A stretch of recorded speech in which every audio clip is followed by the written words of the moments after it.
오늘의 불행은 내일의 희망을 생각하며 견딘다. 김호기. 김호기의 고전으로 읽는 21세기 행복의 정복과 행복의 조건으로 읽는 행복이란 무엇인가?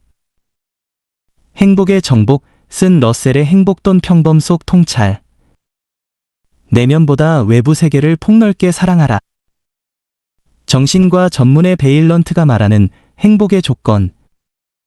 사랑하고, 일하며, 새로 배우고, 사랑하는 사람과 함께. 개인의 합리적이고 성숙한 태도와 의지가 중요. 개인의 삶에서 가장 중요한 목표를 들라면 많은 사람은 행복을 꼽을 것이다. 우리 인간은 행복해지기 위해 살아간다고 볼 수 있다. 물론 이 행복이 주관적이기에 그 내용이 사람에 따라 다를 수 있겠지만 말이다. 사회적으로도 행복은 매우 중요한 가치다. 우리는 다음과 같은 사실을 자명한 진리로 수용한다. 모든 사람은 평등하게 창조됐고 창조주는 양도할 수 없는 권리를 부여했으며 그 권리 가운데는 생명, 자유, 행복의 추구가 있다. 1776년 발표된 미국 독립선언서다. 근대의 출발을 알린 문헌 가운데 하나다.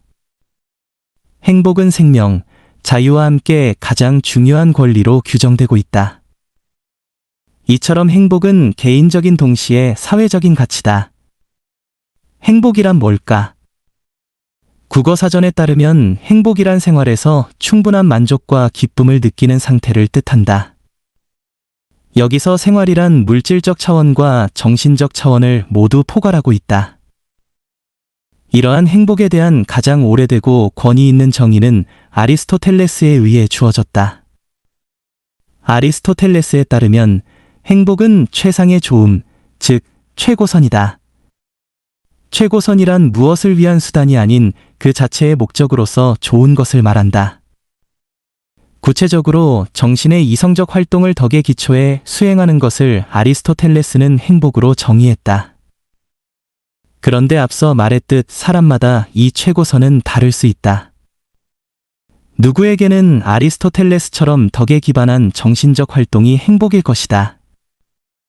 다른 누구에게는 무라카미 하루키가 말한 소확행, 다시 말해 소소한 일상을 통해 얻는 즐거움 또는 기쁨이 행복일 것이다. 우리 시대에 우리 인류가 합의할 수 있는 행복이란 있을까?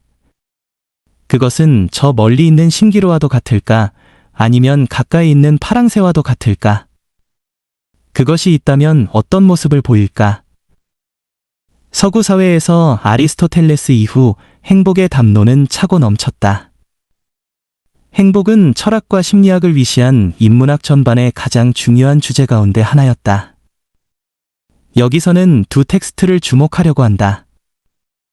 영국 철학자 버트랜드 러셀 1872에서 1970, 1930년에 발표한 행복의 정복, 더 컨퀘스트 오브 해피니스과 미국 의사 조지 베런트 1934가 2002년에 발표한 행복의 조건, 에이징 웰, 이 그것이다. 영국의 수학자이자 철학자, 역사가, 사회 비평가인 버트랜드 러셀. 내셔널 아우키프 행복의 정복의 주요 내용. 러셀은 20세기를 대표하는 철학자 가운데 한 사람이다. 20세기 철학의 주요 흐름 중 하나였던 분석 철학을 창시했다. 또 수학자, 논리학자, 작가였고 핵무장 반대 운동을 벌인 평화운동가였다. 1950년에는 인도주의와 사상의 자유를 옹호했던 업적으로 노벨 문학상을 받았다. 러셀은 엄밀한 논리를 추구한 철학자였지만 시민들에게 친숙한 사상가이기도 했다. 러셀이 시민들에게 널리 알려진 계기 중 하나는 행복의 정복이란 책을 통해서였다. 철학은 행복을 다루는 대표적 학문이다. 러셀이 철학자이기에 행복에 관한 책을 내놓은 것은 자연스러운 것이었지만 전통적인 관념 철학자가 아닌 논리적인 분석 철학자가 행복론을 제시한 것은 이채로운 일이었다. 행복의 정복, 버트랜드 러셀 지음, 김병호 옮김, 집문당 예스 24. 행복의 정복은 제목부터 도전적이다. 행복을 정복의 대상으로 보고 있기 때문이다. 러셀은 행복을 절로 찾아오는 게 아니라 노력을 기울여 획득할 것으로 파악한다. 책은 크게 두 부분으로 나뉜다. 제1부가 불행의 원인을 살펴본다면 제2부는 행복의 원인을 탐색한다. 당연한 말이지만 행복해지기 위해서는 불행해지지 말아야 한다. 불행하지 않다는 것이 행복하다는 것을 증거하지는 않지만 불행을 피하는 것은 행복을 구하는 출발이 될 수 있다. 먼저 러셀은 불행의 여러 원인을 주목한다. 그가 열거한 원인의 목록은 이유 없는 불행, 경쟁, 권태와 자극, 피로, 질투, 죄의식, 피해망상, 대중 여론의 공포다. 이 가운데 경쟁, 권태와 자극, 피로, 질투, 죄의식, 피해망상이 불행을 안겨주는 것은 두말할 필요가 없다. 이유 없는 불행은 구체적 원인이 없는데도 불행하다고 느끼는 낭만주의자 바이런식 불행을 지칭하고, 대중 여론의 공포는 다른 사람들의 평가에서 비롯되는 두려움을 의미한다. 행복의 정복이 갖는 설득력은 불행을 설명하는 러셀의 접근에 있다. 러셀은 개인적 차원의 심리적 요인과 사회적 차원의 구조적 요인을 두루 고려한다. 권태와 자극, 피로, 질투, 죄의식, 피해망상, 대중 여론의 공포가 심리적 요인이라면 경쟁은 사회적 요인이다. 예를 들어 러셀은 질투가 인간의 심리적 본성 가운데 가장 불행한 것이라고 말한다. 자신의 장점에서 즐거움을 찾지 않고 다른 사람의 장점으로부터 괴로움을 갖는 게 질투의 본질이다. 레셀이 이 책을 쓴 1930년에는 자본주의 경쟁에 대한 사회학적 분석과 프로이트 정신분석학에 대한 심리학적 분석이 이미 널리 수용되고 있던 시절이다. 예를 들어 러셀에 따르면 인간은 생존하기 위해 경쟁을 해야 한다. 이 생존을 위한 경쟁은 곧 성공을 위한 경쟁이다. 그런데 성공이 행복의 모든 것은 아니다. 성공을 위해 치열한 경쟁을 벌이는 과정에서 모든 것을 희생하게 되고, 이 희생을 무릅쓴 성공은 인간을 행복이 아닌 불행으로 이끌게 된다. 러셀은 말한다. 경쟁의 철학 때문에 오염되는 것은 일만이 아니다. 여가도 마찬가지로 오염된다. 조용히 신경을 안정시키는 여가는 권태로운 것으로 여기게 된다. 결국 여가의 경우에도 끝없는 가속이 필요하게 될 것이고, 그 종착점은 마약 복용과 탈진 상태가 될 것이다. 그렇다면 어떻게 행복해질 수 있을까? 러셀은 행복으로 가는 여러 요인을 주목한다. 그에 따르면 열정, 애정, 가족, 일, 비인격적인 관심, 노력과 체념 사이의 균형이 행복으로 인도하는 길이다. 이 가운데 열정, 애정, 가족, 일이 행복을 안겨준다는 것은 두말할 필요가 없다. 여기에 더해 비인격적인 여러 종류의 폭넓은 관심과 상황에 따른 적절한 체념 역시 행복에 기여한다. 불가능한 꿈과 희망을 선선히 포기하는 체념이 행복을 가져다 줄 수 있다는 주장은 상당한 공감을 안겨주는 견해다. 러셀은 행복이 외부 환경과 자기 자신 모두에 연관돼 있다고 지적한다. 그리고 행복의 정복에서는 자기 자신과 관련된 부분만 다루고 있다고 고백한다. 이러한 러셀의 접근은 행복에 대한 주관적 해석의 한계를 가질 것이다. 그러나 자기 자신이 행복하다고 느끼지 않는다면 외부 환경이 아무리 좋더라도 행복을 성취하기 어렵다. 러셀은 말한다. 행복한 사람은 자유로운 애정과 폭넓은 관심을 가지고 객관적으로 살아가는 사람이다. 그는 이런 애정과 관심을 통해서, 또한 이런 애정과 관심을 베풀면 자신도 다른 많은 사람들의 애정과 관심의 대상이 된다는 사실을 통해서 자신의 행복을 확고히 한다. 행복의 정복이 전하는 메시지는 다른 사람과 사물에 대한 관심 및 애정이 행복을 가져다 준다는 것이다.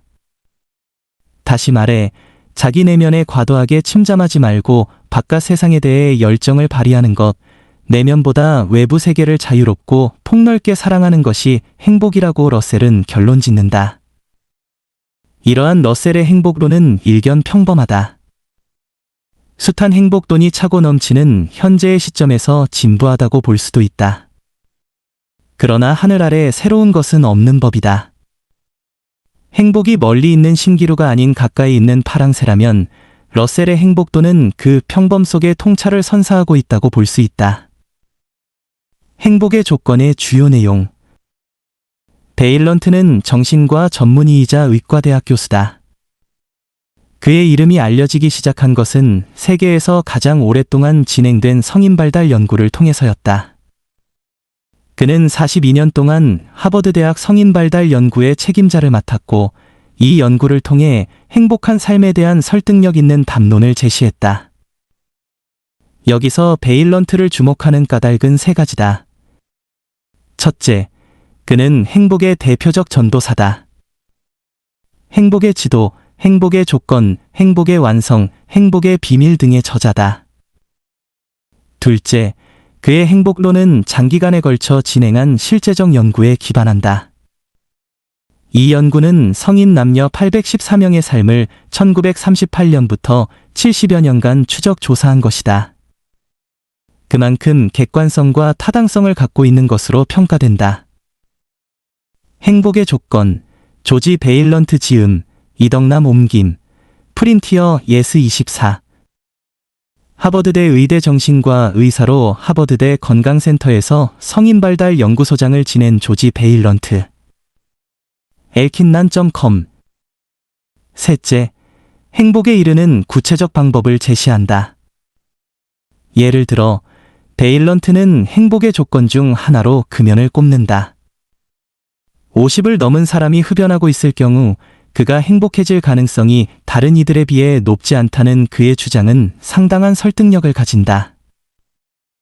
베일런트의 분석이 기반하는 자료는 앞서 말한 성인발달 연구다. 이 연구는 구체적으로 세 집단을 조사 대상으로 한다. 하버드대 졸업생 268명, 보스턴에 거주하는 청소년 456명, 터먼 연구에서 추린 천재 아동 출신 여성 90명이 그들이다. 이 가운데 베일런트가 크게 의존하는 것은 하버드대 졸업생 표본이다. 이 표본 연구는 기부자의 이름을 따와 데그랜트 연구라고도 불린다. 연구 대상자들의 정신건강과 삶을 주목한 이러한 전향적 종단 연구는 한 개인에게 과거가 미래에 어떤 영향을 미치는지를 생생히 분석할 수 있는 강점을 가진다. 이러한 성인발달 연구에서 베일런트가 사용한 분석적 도구는 정신분석학자 안나 프로이트가 주조한 개념인 방어기제다. 방어기제란 일상적 삶에 큰 영향을 미치는 본능과 양심 등이 외부 현실과 마주해 발생시키는 갈등을 해결하기 위해 자아가 사용하는 심리적 메커니즘을 말한다. 어떤 방어기제를 사용하느냐에 따라 한 개인의 삶은 행복해질 수도 불행해질 수도 있다.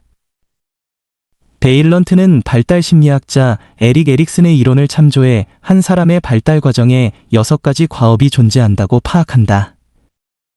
정체성 확립, 친밀감 발전, 직업적 안정, 생산성 과업, 의미의 수호자, 통합이 그것이다. 이런 일련의 발달 과정에서 특히 무의식적 방어기제가 어떻게 작동하는지를 그는 추적하고 있다. 그렇다면 베일런트에게 행복이란 뭘까? 행복의 조건에서 그가 말하는 행복한 삶이란 성공적인 노아 다 사랑하고 일하며 새로운 사실을 배우고 사랑하는 이들과 함께 시간을 보내는 게 성공적인 노아라고 그는 개념화한다. 흥미로운 것은 성공적인 노아의 조건에 대한 베일런트의 발견이다. 그에 따르면 조상의 수명, 콜레스테롤, 스트레스, 부모의 특성, 유년기의 성격, 사회적 유대관계는 성공적 노화와 직접적인 연관성이 없다.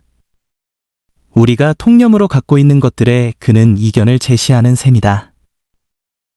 베일런트의 분석에서 주목할 것은 성공적인 노화를 예측 가능하게 하는 7가지 요인이다. 그 가운데 가장 중요한 것이 성숙한 방어기제라고 그는 주장한다. 이어 교육, 안정된 결혼 생활, 금연, 금주, 운동, 알맞은 체중이 뒤따른다. 이 7가지 요인이 그가 펼쳐 보이는 행복의 구체적 조건이라고 할 수 있다. 행복의 조건을 발표한 후 10년이 지나 베일런트는 행복의 비밀을 다시 내놓았다. 행복의 비밀 역시 사례 조사 연구가 주요 내용을 이룬다.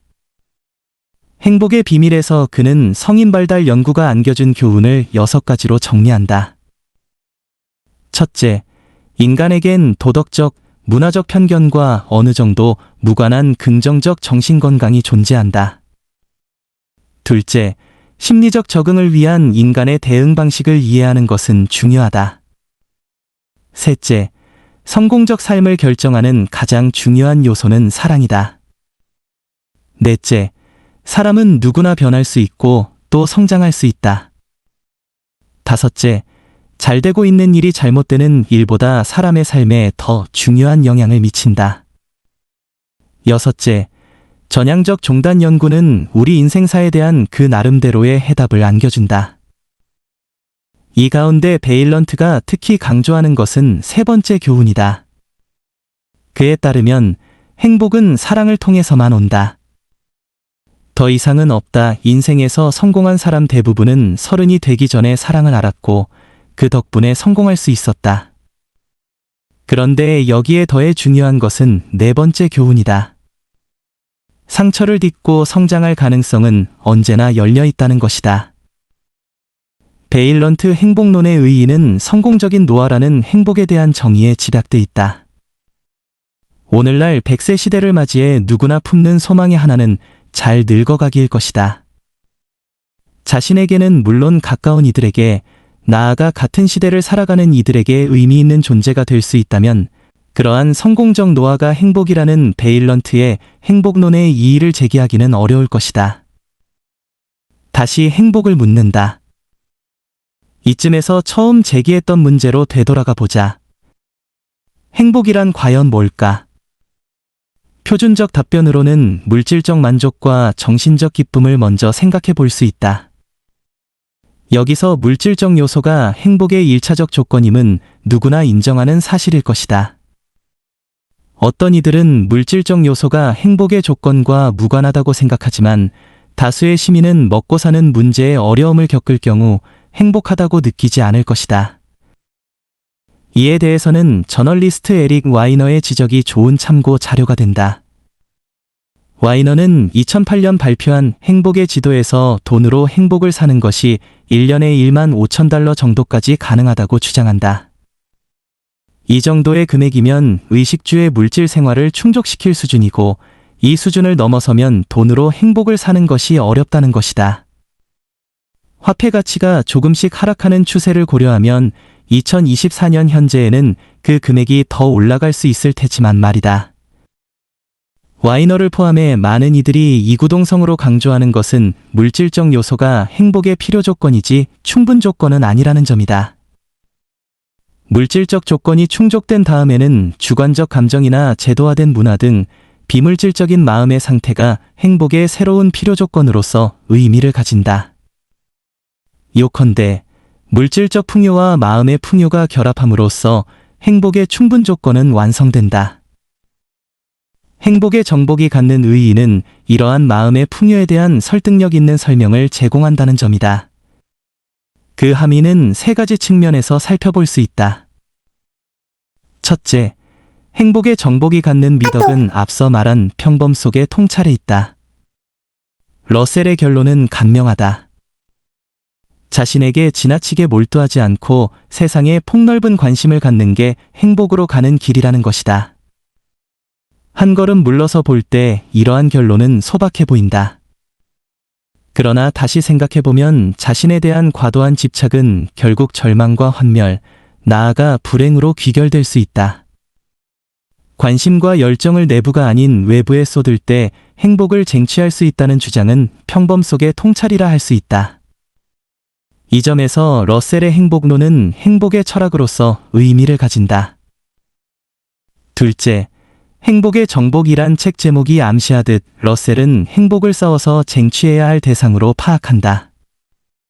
그에 따르면 이 세상은 피할 수 없거나 피할 수 있는 불행, 병, 정신적 갈등, 가난, 악의 등으로 가득 차 있다. 이러한 세상에서 행복을 구하기 위해서는 개인적 불행에 대처할 방법을 찾아내고 행복에 이르는 방법을 실천해야 한다. 이 점에서 러셀의 행복론은 행복의 방법론으로서 의미를 가진다. 셋째, 행복의 정복이 갖는 21세기 현재적 의미를 주목할 필요가 있다. 이 책은 1930년에 발표한 탓인지 가부장주의 사고를 담고 있다. 읽어가다 보면 불편한 구절이 적잖게 눈에 띈다. 그러나 전체적으로 볼 때 행복에 대한 러셀의 접근은 오늘날에도 의미 있는 교훈을 안겨준다. 그 교훈은 한마디로 자기관리와 개방적 태도가 행복에 이르는 지름길이라는 것이다. 이 점에서 러셀의 행복론은 행복의 사회심리학으로서 의미를 가진다.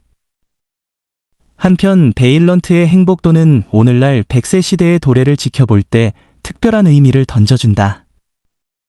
그 함의는 세 가지 측면에서 살펴볼 수 있다. 첫째, 자아의 힘이다. 행복의 지도의 원제목은 자아의 지혜, 더 위즈덤 오브 더 이고, 행복의 조건의 원제목은 잘 늙어가기다. 행복의 완성의 원제목은 정신적 진화, 스피리추얼 에볼루션, 이며 행복의 비밀의 원제목은 경험의 승리, 트라이엄프스 오브 익스피리언스, 다 이러한 원제목들이 함의하는 바는 행복한 삶이란 살아가는 과정에서 만나는 예상하거나 예상하지 못한 고통에 개인들이 어떤 태도를 보이느냐에 달려 있다는 점이다. 둘째, 구체성의 힘이다. 베일런트 연구의 장점은 생생한 사례들에 있다.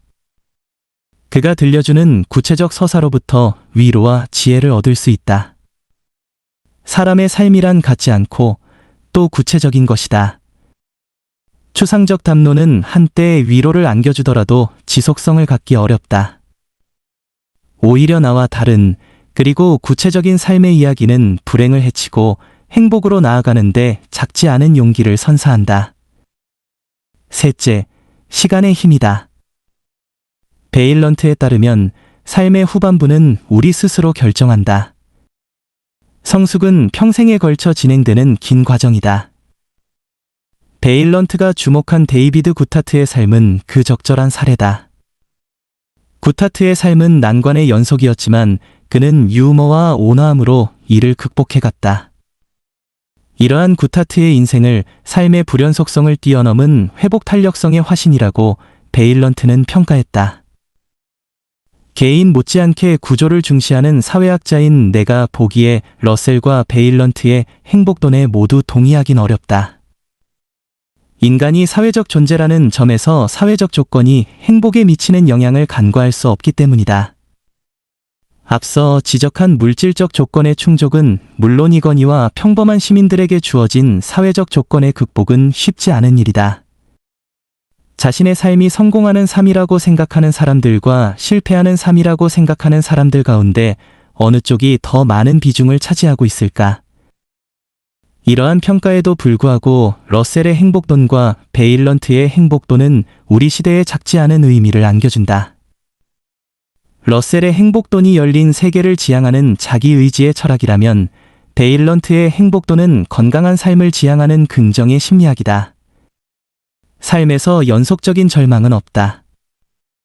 삶에 대한 긍정적 태도와 의지가 행복한 인생을 보장한다는 말이 삶의 구조적 조건을 고려할 때 절반만 참이라 하더라도 우리 인간은 자신의 삶을 행복하게 살아갈 권리가 있다. 행복론과 한국 사회 2024 세계 행복보고서에 따르면 세계 143개국 가운데 핀란드가 1위를 차지했다. 사진은 핀란드의 수도 헬싱키에 위치한 헬싱키 대성당. 주 핀란드 대한민국 대사관 홈페이지. 우리나라 사람들이 느끼는 행복은 어떠할까? UN 지속가능 발전해법 네트워크 SDSN가 내놓은 2024 세계 행복보고서는 국가 간 행복감의 비교를 보여준다. 이 보고서에 따르면 2024년 올해 우리나라 행복도는 세계 143개국 가운데 52위를 차지했다. 지난해와 비교하면 5단계 올랐다. 1위를 차지한 나라는 핀란드였고 덴마크, 아이슬란드, 스웨덴이 뒤를 이었다. 미국, 일본, 중국은 각각 23위, 51위, 60위를 차지했다. SDSN이 활용한 기준은 1인당 국내 총생산, GDP, 사회적 지원, 기대 수명, 사회적 자유, 관용, 부패에 대한 인식 등이었다. 조사 직전 3년 동안 2021에서 2023년 자료를 기반으로 점수와 순위를 매긴 거였다. 이 자료에서 주목할 것은 젊은 세대와 고령 세대의 행복도다. 우리나라의 경우 30세 미만 청년층의 행복도는 전체 평균과 같은 52위를, 60세 이상 노인 행복도는 전체 평균보다 낮은 59위를 차지했다. 우리나라 노인 빈곤율이 경제협력개발기구 OECD 가운데 1위를 기록하고 있음을 고려할 때 고령 세대의 이러한 낮은 행복도는 예견할 수 있는 일이었다.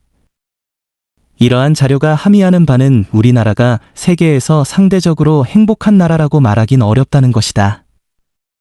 특히 60세 이상의 노인 행복도를 다른 나라와 비교할 때 미국과 일본은 각각 우리보다 높은 10위와 36위를 기록했다.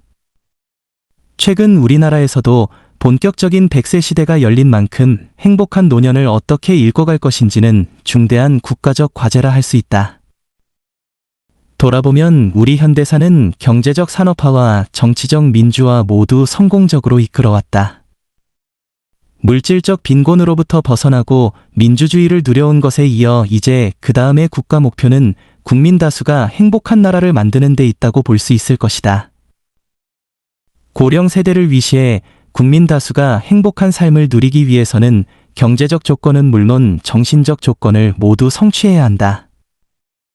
행복의 경제적 조건을 만드는 것이 국가의 과제라면 그 정신적 조건을 만드는 것은 개인의 과제일 것이다.